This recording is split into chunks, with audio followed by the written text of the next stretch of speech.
ഇനി ജയിലിലേക്ക് പോകുന്നതിന് മുമ്പ് മോളെ സന്തോഷിപ്പിച്ചോളാം. ലക്ഷ്മിയുടെയും കണ്ണന്റെയും കണ്ണീര് കണ്ടേ പറ്റുള്ളൂ. ഒരു വരുമെന്ന് പറഞ്ഞിട്ട് വന്നില്ലല്ലോ അനന്തേട്ടാ. പുറപ്പെടുന്നു പറഞ്ഞല്ലോ. വരേണ്ട സമയം കഴിഞ്ഞു, ഇതുവരെ വന്നിട്ടില്ല.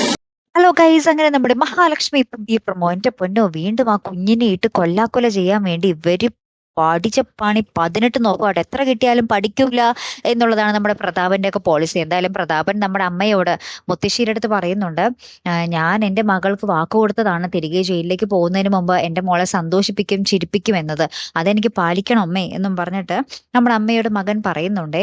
അപ്പൊ അമ്മയ്ക്കാണെങ്കിൽ വലിയ ഉറപ്പൊന്നുമില്ല, കാരണം ഇത് എത്ര കേട്ടിരിക്കുന്നു എന്നുള്ള രീതിയിലാണ് നമ്മുടെ അമ്മ.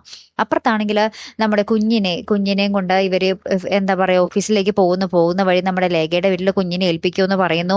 അപ്പൊ നമ്മുടെ ദുർഗാമ്മയും മഞ്ജുവും കൂടെ യാത്രയൊക്കെ പറയുകയാണ്. അതായത് കുഞ്ഞിനെ ലാളിച്ചും കൊഞ്ചിച്ചും ഉമ്മയൊക്കെ കൊടുത്തും യാത്ര പറഞ്ഞ് വിടുവാണ്. അപ്പോ ഇവര് യാത്ര പറഞ്ഞ് പോകുന്നതൊക്കെ നമ്മുടെ കരുണ പൊക്കത്തു നിന്ന് ഇങ്ങനെ നോക്കിക്കൊണ്ടേ നിൽക്കുവാണേ. അപ്പൊ മഞ്ജു പെട്ടെന്ന് നോക്കുമ്പോൾ ഇത് കാണുന്നുണ്ട്. ഇവര് എന്താ പറയാ യാത്ര പറഞ്ഞ് പോകുന്നതൊക്കെ നമ്മുടെ കരുണ പൊക്കത്തു നിന്ന് ഇങ്ങനെ നോക്കിക്കൊണ്ട് ഇരിക്കുന്നത്. അപ്പൊ തന്നെ നമ്മുടെ മഞ്ജു അമ്മയോട് പറയുന്നുണ്ട്, കണ്ടോ അമ്മേ, അവളുടെ ഉള്ളിൽ എന്തോ ഒരു കള്ളത്തരം ഉണ്ട്, അതാണ് അവളിങ്ങനെ പതുങ്ങി നോക്കി നിൽക്കുന്നേ എന്ന് പറയുന്നുണ്ട് കേട്ടോ.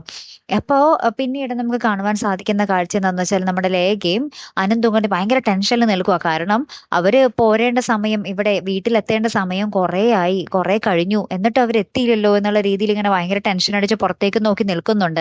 ഇനി ആ പോകും വഴി നമ്മുടെ മഹാലക്ഷ്മിയും കണ്ണനും കുഞ്ഞും വല്ല അപകടത്തിൽ പെടുമോ എന്നുള്ളത് ഒരു വലിയ ചോദ്യം തന്നെയാണല്ലേ. കാത്തിരിക്കാം കേട്ടോ. അടുത്തൊരു വീഡിയോയുമായി വരുന്നത് വരേക്കും ഗുഡ് ബൈ.